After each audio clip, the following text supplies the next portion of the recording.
You're listening to Systemic Error Podcast. The failure was designed.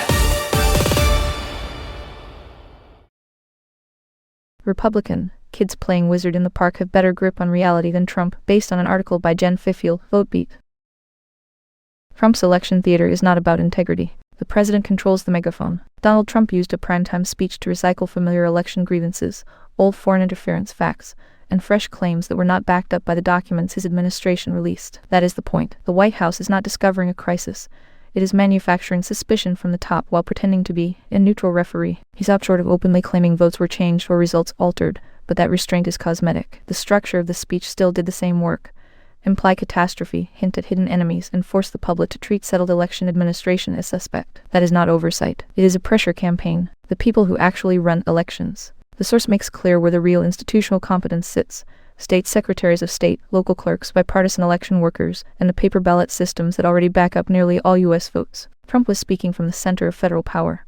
The officials who actually manage elections were at a National Association of Secretaries of State meeting, many of them not even watching, because they had heard this performance before. That contrast matters. Trump had the podium, the agencies, and the ability to weaponize federal releases. Election administrators had the work. They also had the facts. Vulnerabilities exist, but they are known, managed, and constrained by safeguards. The infrastructure is not perfect, but the claim that it falls catastrophically short is political rhetoric, not evidence. The conflation is the trick. Trump's speech leaned on a familiar smear. Take a real technical issue and blow it up into a moral panic. Election systems, like any digital system, have vulnerabilities. Public-facing websites are not the same thing as voting machines. Public voter data is not the same thing as stolen voter registration databases. The administration blurred those distinctions on purpose. That blur is doing heavy political work. It lets Trump dress old information up as a revelation and treat ordinary security facts as proof of systemic fraud. The result is not clarity but noise, and noise is useful when your goal is to keep people disoriented enough to accept tighter voting restrictions. The 270,000 claim needs scrutiny, not hysteria.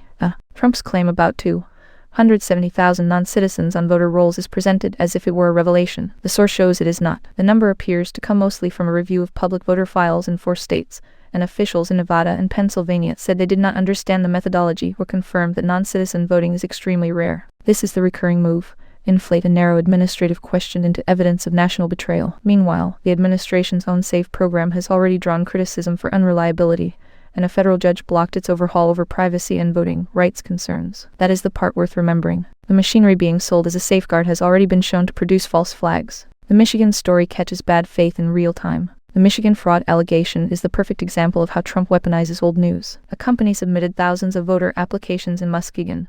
Most were legitimate.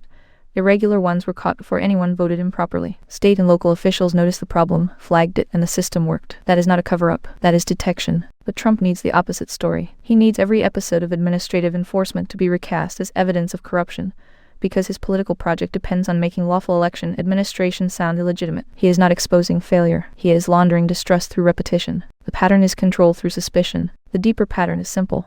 Take the public's anxiety about elections, detach it from actual evidence, and use federal authority to push restrictions that make voting harder under the banner of integrity. The Save America Act, with its photo ID and proof of citizenship requirements, is the legislative expression of that strategy. Democrats and pro-democracy officials should not answer this by pretending the issue is merely bad messaging or a misunderstanding. It is power. Trump is using the federal government to normalize suspicion, burden legitimate voters, and shift the burden of proof onto the public instead of the people inflaming the system. Election administration should not be forced to prove its innocence every time a president wants another round of grievance politics.